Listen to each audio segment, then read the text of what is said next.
Tan fascinante como el mundo de la ciencia y igual de apasionante es un buen concierto. Quiero contarte que este 4 de noviembre regresan los Oxígeno Live Session, una serie de conciertos espectaculares. Y en esta edición vamos a tener a 4 leyendas del rock nacional: Miki González, Mar de Copas, Río y Frágil, todos juntos. Y ahora te tengo una tremenda sorpresa, exclusiva para los oyentes y a los videntes también de Ciencia al Día. Entra a tiendaoxígeno.com y adquiere tu entrada con un 25% de descuento utilizando el código Ciencia25. ¿Qué más quieres? Mira, tienes tu buena dosis de ciencia, tienes Miki González, Mar de Copas, Río y Frágil con 25% de descuento. www.tiendaoxígeno.com y usa el código Ciencia25. Apúrate, que las entradas se acaban.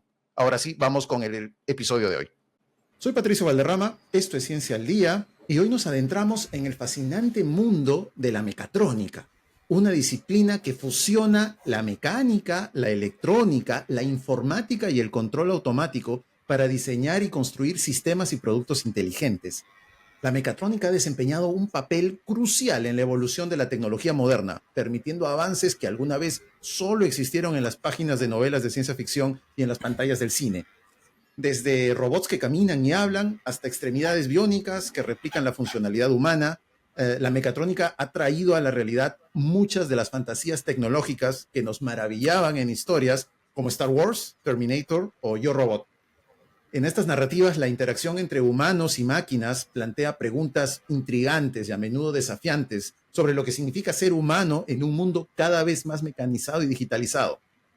Hoy estamos emocionados de explorar cómo la mecatrónica está contribuyendo a cerrar la brecha entre la ciencia ficción y la realidad tangible. Y para ayudarnos a desentrañar esta convergencia entre fantasía y ciencia, hemos invitado al ingeniero Enzo Romero, gerente general de Lab Bionics, quien ha dedicado su carrera a desarrollar tecnologías biónicas asequibles y accesibles. A través de su trabajo, Enzo no solo está cambiando vidas, sino también desafiando los límites de qué es posible en el campo de la biónica y la ingeniería mecatrónica. Sin más preámbulos, nos sumergimos en esta exploración del mundo de la mecatrónica. Comencemos. Ciencia al Día. La ciencia como nunca te la contaron. Un podcast de RPP conducido por Patricio Valderrama. Enzo Romero es una persona destacadísima en el mundo de la biónica y de las prótesis. Posee una licenciatura en ingeniería mecatrónica con un enfoque especial en la biomecánica y la robótica. Ha realizado contribuciones significativas creando prótesis biónicas impresas en 3D que sean asequibles, reduciendo notablemente los costos de estas ayudas esenciales, haciéndolas más asequibles para más personas, principalmente aquí en Perú. Su trabajo ha sido reconocido en plataformas como TED, donde compartió sus innovaciones sobre la biónica y las impresiones 3D accesibles y sobre todo su visión a futuro de esta tecnología. Enzo no solamente es un innovador, ya lo dijimos, es un empresario, tiene la startup Lab Bionics que se dedica a desarrollar tecnologías asistidas. Enzo, por fin podemos conversar, es un enorme gusto estar contigo.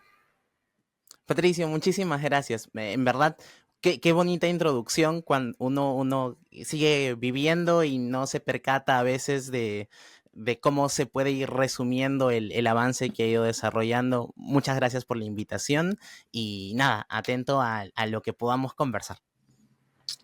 No, viejo, y primero para todos nuestros oyentes que nos están oyendo en Audio Player, en Spotify, los invito a también a ver la versión en video que está en YouTube y van a notar algo extremadamente interesante. Enzo, eres tremendamente joven, viejo. ¿Cuántos No, años por tienes? favor. Porque Bueno, sí. tu carrera es de un hombre de 60 años. No, por favor. Bueno, uf, tengo 31 y claro, pude con mucho privilegio avanzar rápido en mi carrera y poder dedicarme a lo que esencialmente me gusta y encontrar que se abrían puertas para poder hacer una estancia en el extranjero o estudiar lo que Wow. quería. Entonces eso sí, siempre ayudó, ¿no? Entonces sí, creo que ya un poco más viejito que hace unos 5 años, pero ahí vamos, ahí vamos. Enzo, ¿qué te inspiró a seguir la carrera de ingeniería mecatrónica y tu formación en biomecánica y la robótica? ¿Cuál fue tu inicio? ¿Cómo empezaste en esto? Trome. En mi caso es una circunstancia enteramente personal.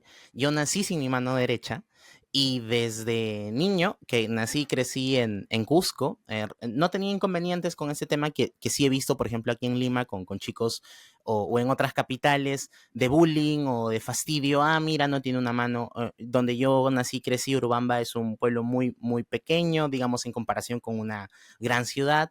10.000 habitantes, 15.000 habitantes, y afortunadamente casi todas las familias conocían a mi familia o a mí y sabían quiénes eran mis papás, entonces muy cuidado, muy arropado, ¿no? Entonces, a eso de los 7, 8 años, recuerdo haber visto una que mencionabas en la introducción, que es Star Wars, Sí, la número 5, que es donde Luke pierde la mano, ¿no? Y para mí fue sumamente trascendental porque Luke pierde una mano. En primer lugar, yo nunca había visto que un personaje principal sea sometido a perder una extremidad, ¿no? En segundo lugar, pierde una mano que es exactamente la misma mano que yo no tengo y él era el héroe de la película, ¿no?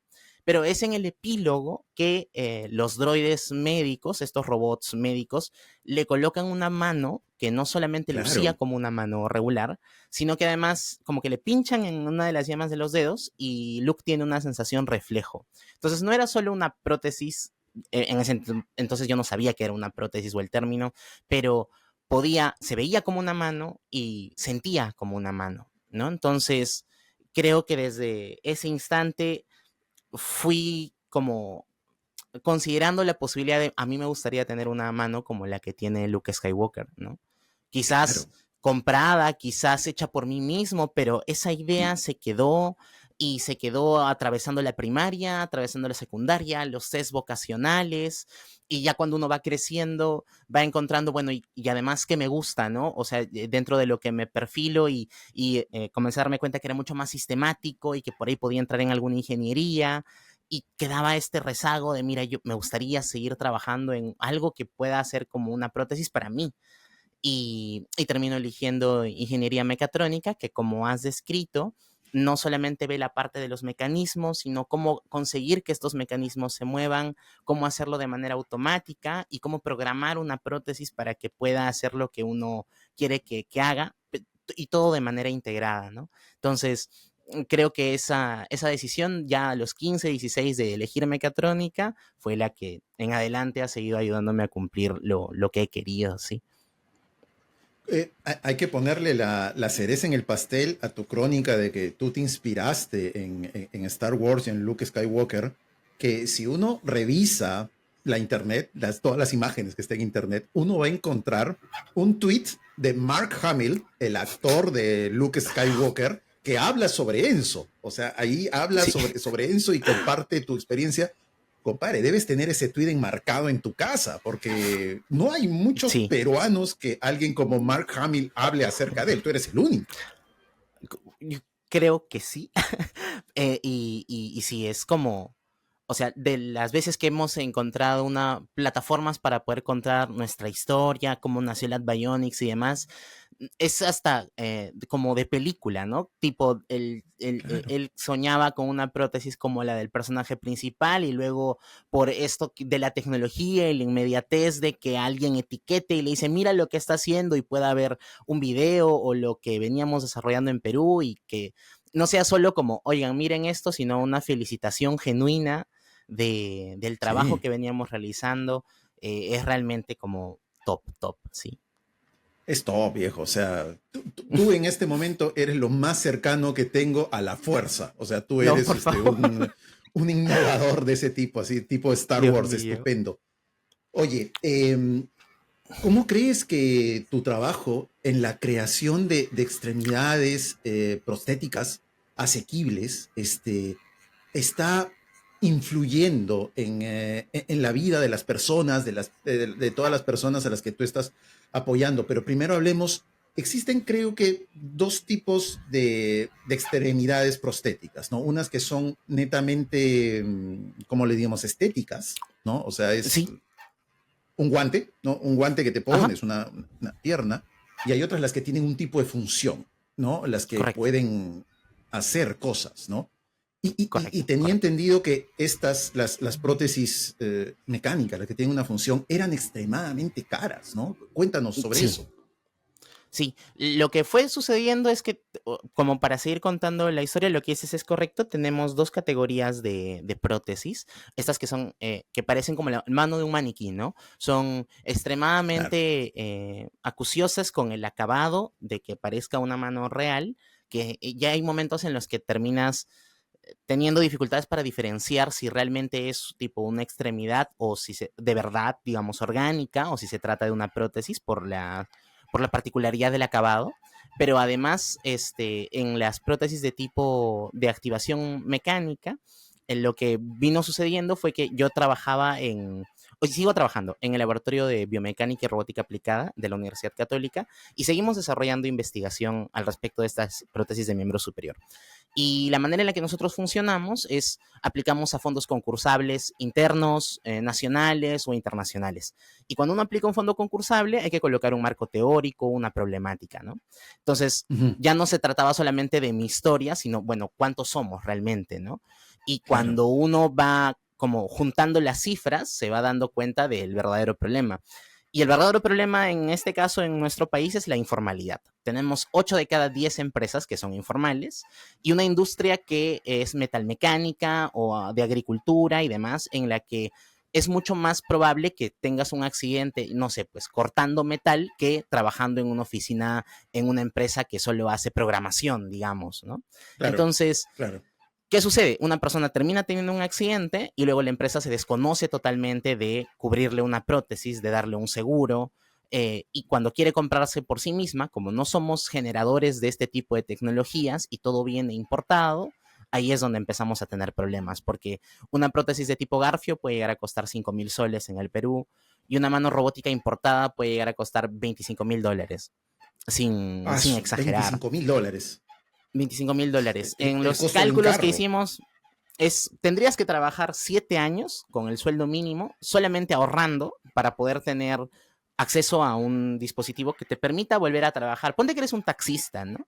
Y para poder revalidar Claro. luego del accidente, quieres volver a taxear y no se puede hacer porque no, la licencia no te la dan a menos que acredites que tienes un dispositivo protésico, ¿no? Entonces, entre las complicaciones Ya. que pasa a tener una persona con discapacidad, hay temas emocionales, ¿no? He perdido una extremidad, hay temas económicos, no voy a poder aportar a mi familia con algún ingreso monetario, en algunos casos los abandonan los hijos o empiezan a quedar relegados dentro del hogar como cuidado, cuidado que tiene una discapacidad, ¿no? Entonces, en nuestro país, Claro. sobre todo, todo está hecho, o sea, el sistema te deglute para que no puedas salir adelante, porque quieres tener Ujú. una prótesis, pero cuesta demasiado caro.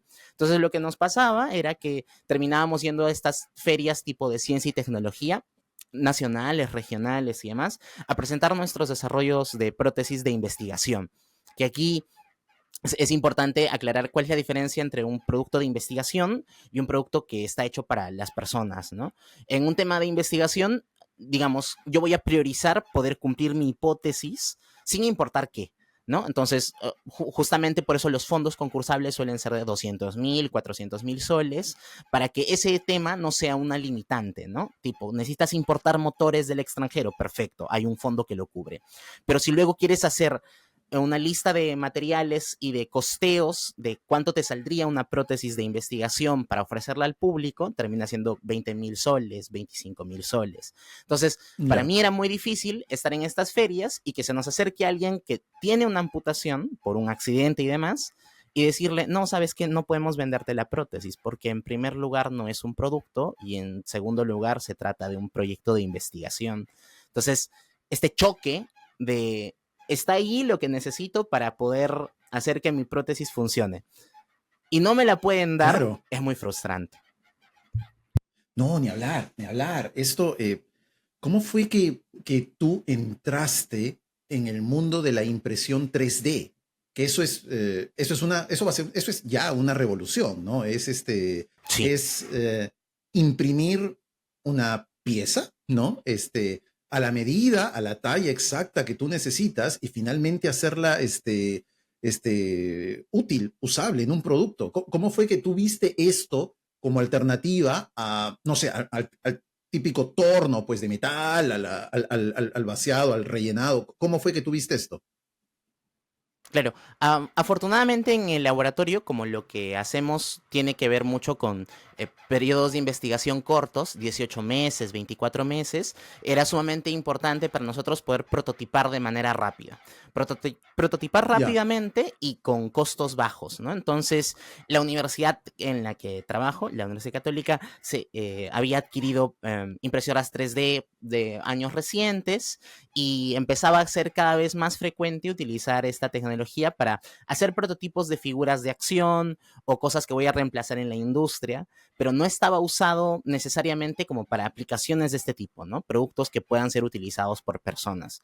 Afortunadamente, los filamentos no son digamos, no generan ningún tipo de alergia contra la piel, los que nosotros utilizamos, son biodegradables, sobre todo el que utilizamos que es en PLA, o en el caso de que necesitamos trabajar en filamentos reciclados, utilizamos el de botellas, el que es tipo PET, para poder utilizar piezas nuevamente, ¿no? Entonces, la facilidad que tiene la impresión 3D es que te permite diseñar piezas orgánicas en la computadora de manera muy rápida y luego conseguir que eso se manufacture en un periodo de 8 horas, 12 horas, piezas que te hablo de 20 por 20 centímetros, que son grandes, que son resistentes, y en el tiempo hemos ido perfeccionando nuestra técnica para que cada vez podamos hacer objetos más ligeros y más resistentes, ¿no? Estupendo. ¿Y cómo ha sido la respuesta de las personas que se han beneficiado con estas extremidades prostéticas de bajo costo? ¿Podrías contarnos alguna experiencia, alguna historia? De repente comenzando por la tuya, ¿no? Viejo, tú puedes tener una mano de distintos colores, no sé, Sí, para tal distintas cual. funciones, ¿no? Cuéntanos eso. Tal cual. Lo que nos hemos dado cuenta es que hay dos tipos de perfil en personas con discapacidad de miembro superior. Cuando es congénito, hay un afán porque la prótesis sea mucho más vistosa, mucho más, que luzca más, si pudiera tener luces y ser transparente, como estos Game Boy antiguos en los que podías ver la electrónica por dentro. Sí, Es como que quieres que sea así, ¿no? Porque lo que necesitas, o en mi caso, hablando de mí, es que cuando yo llegué a Lima, yo sentía que lo que la gente veía cuando me veía con mi mano es como que chequean un ratito y luego se voltean como para que no te des cuenta de que te están mirando, de que no tienes eso. una mano, que yo sé que es Sí, sí, algo que sí. llama la atención. Pero te empieza a incomodar en el tiempo. Entonces dices, ¿por qué me están mirando? Entonces sin querer comienzas a ocultar. Pero cuando ya tienes una prótesis, lo que quieres es que esa mirada de compasión pase a ser una mirada de asombro, ¿no? Entonces Claro. mira que hasta los motores suenan y tiene una luz LED por Exacto. dentro y lo puedo controlar con mis señales musculares y demás. Ese es el perfil de alguien que es congénito, que digamos durante muchos años de su vida ha incorporado su extremidad, su amputación, como parte de sus actividades de la vida diaria, y la prótesis Ya. pasa a ser una herramienta, ¿no? En cambio, cuando se trata de casos accidentales, allí lo que Ujú. las personas quieren es que, y es entendible, ¿no? Tipo, tienes 18 años y estás en la edad en la que quieres enamorarte, en la que quieres hacer y formar una vida y demás, y sientes que luego del accidente nadie te va a ver igual que nos ha sucedido, ¿no? Entonces, eh, en el caso de prótesis accidentales, las personas esperan que la prótesis sea lo más parecido a su otra mano, en color, en forma, en tamaño, que pase caleta, como diríamos Que pase muy caleta. coloquialmente aquí en Perú, pero que si alguien se queda viendo por mucho tiempo, obviamente se va a dar cuenta que se trata de una prótesis, pero por la manera en la cómo se activa, cómo funciona, no tenga un inconveniente como de, uy, qué producto malo, sino mira tú dónde lo has conseguido, ¿no? Entonces es en ese perfil en el que trabajamos. Sobre una historia, me gustaría contarla de nuestro usuario, el señor Osvaldo. Osvaldo nos visita desde Pucallpa y Osvaldo se dedica al tema de programación. Y su amputación sucedió justo por encima del codo. ¿no? Entonces, él, como utiliza la laptop casi todos los días para hacer software y demás, y hacer código, en algún punto se había colocado una especie de palito que se amarraba con cinta masking, y con el palito, como una baqueta de baterista, De tambor. conseguía hacer Sí. conseguía hacer el tema del teclado, ¿no? Entonces, con él hemos terminado desarrollándole una prótesis de activación electrónica que tiene una batería que dura entre 6 a 8 horas, que puede tener 3 tipos diferentes de gestos en la mano. Entonces, ya utiliza su prótesis tanto para actividades cotidianas, como preparar sus alimentos o barrer en la casa y demás, pero también le es útil en la modalidad que nosotros llamamos de teclado, para que pueda utilizarla sin compensar su hombro, ¿no? Sin estirar y acercarse mucho Claro. para terminar tecleando, sino que ambos hombros se encuentren nivelados y que él pueda escribir sin inconvenientes. Oye, qué estupendo. O sea, le regresaron la funcionalidad a la vida de esta persona, ¿no? Sí, sí, y eso es lo que tratamos de apuntar, ¿no? Igual, cada persona que se acerca a nosotros viene con una idea y un prejuicio de, llamémoslo expectativas, expectativas altas de, ok, están haciendo prótesis y seguramente voy a poder recuperar la funcionalidad completa de los dedos, ¿no?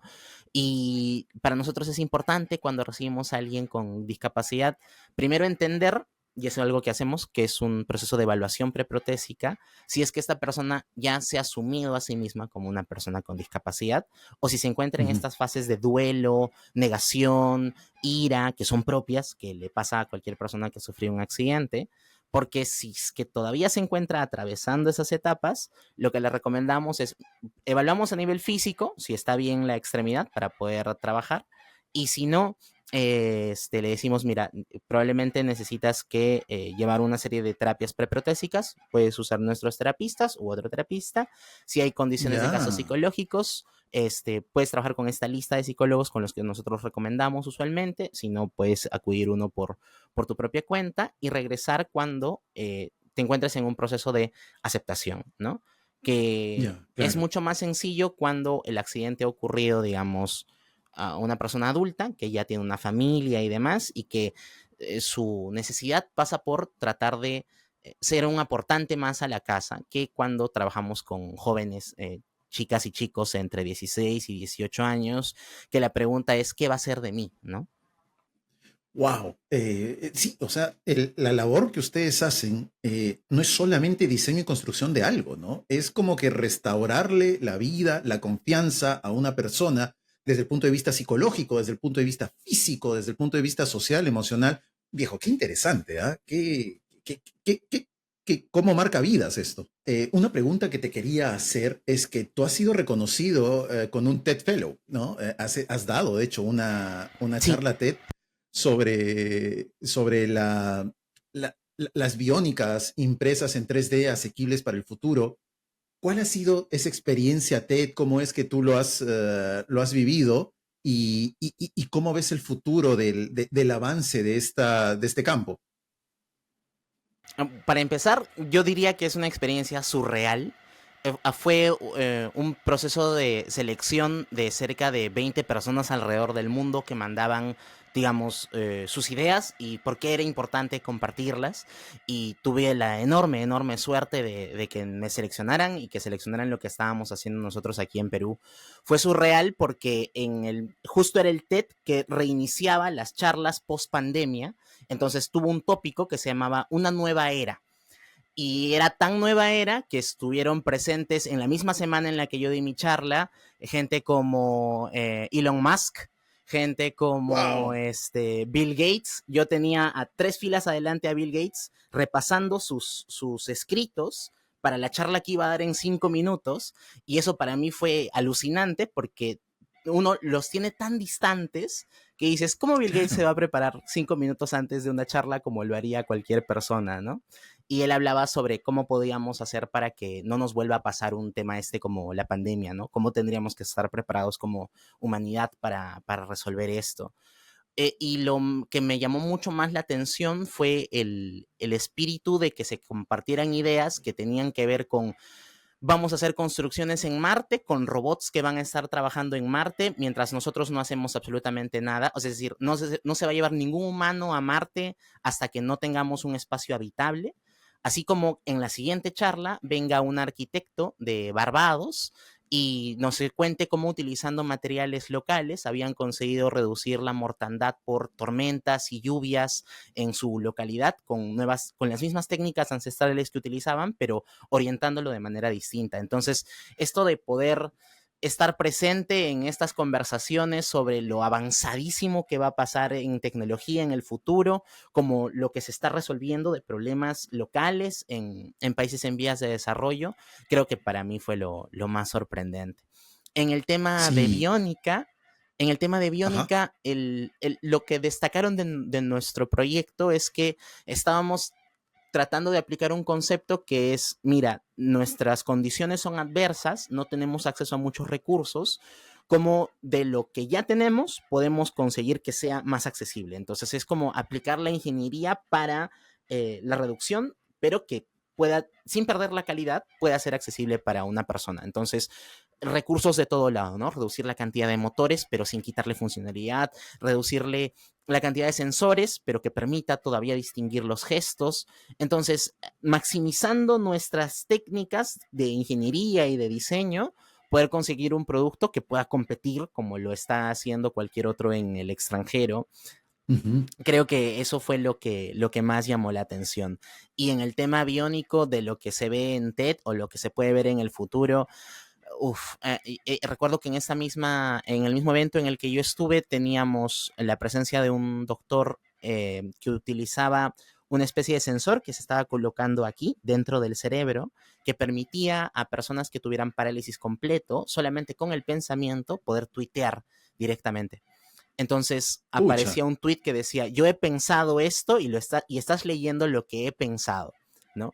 Porque leía el paso era muy complejo, leía el paso de sangre a través de del bulbo y dependiendo de cuándo tu cerebro estaba más animado o más cansado y las diferentes zonas de la mente que se iban activando, podías con ello escribir mensajes completos u oraciones aplicando inteligencia artificial. Es decir, lo que se viene Wow. en los siguientes 10 años o 15 años en el tema Sí. biónico ya es como uno lo esperaría, ¿no?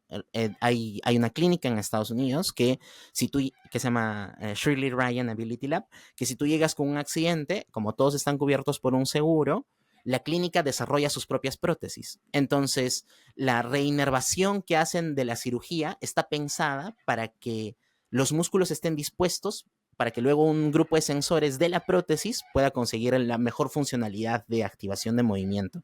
Es decir, llegas con un accidente y terminas saliendo con una prótesis, pero que no han pasado 20 años hasta que fuiste por una alternativa Wow. como esa, ¿no? Sino en un solo flujo de participación de médicos cirujanos, de ingenieros, de fisioterapeutas, termina desarrollándose prótesis ad hoc para quien lo necesita, ¿no?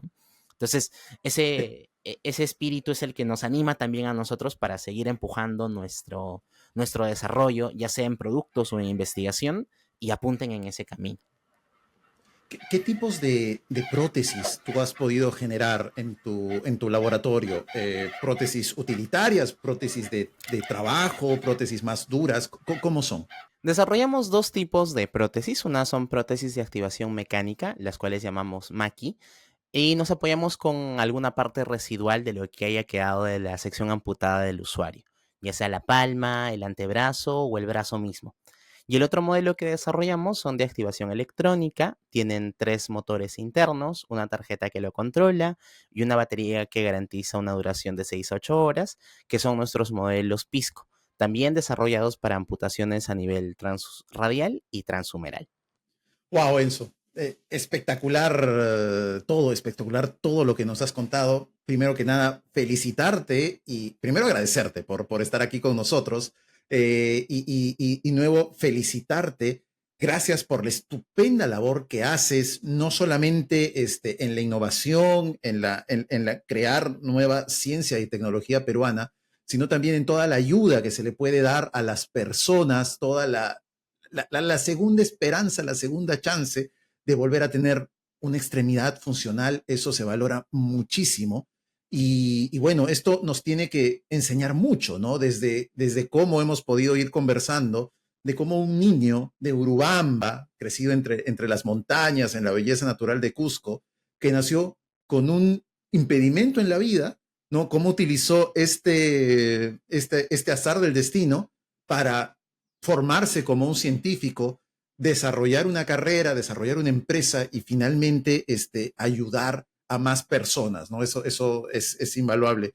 Muchísimas gracias, Enzo. Ha sido un enorme placer. Por favor, tu despedida. No, muchas gracias a ti, Patricio, por la invitación. Quería que se enteraran los oyentes del podcast que aún cuando recién estábamos empezando nuestros desarrollos, yo le escribí por Twitter a Patricio para que me ayudara difundiendo una nota que yo tenía y él no me conocía mucho, pero se interesó en el proyecto y me dijo, dale, la compartimos. Y gracias al espectro que él tiene de difusión, pudimos ir acumulando una plataforma en la cual contar nuestras historias. Entonces, muchísimas gracias, Patricio. Encantado de volver a conversar con ustedes y felicitaciones por los podcasts. Un placer, estimado Enzo. Oye, y nada, ojalá que esta conversación se pueda repetir. Nos quedó corto el tiempo, ha habido un montón de cosas para conversar. Y nada, queridos amigos, esto ha sido Ciencia al Día. Nos vemos en el próximo episodio, la próxima semana. Hasta pronto. Chao. Ciencia al Día. La ciencia como nunca te la contaron. Un podcast de RPP conducido por Patricio Valderrama.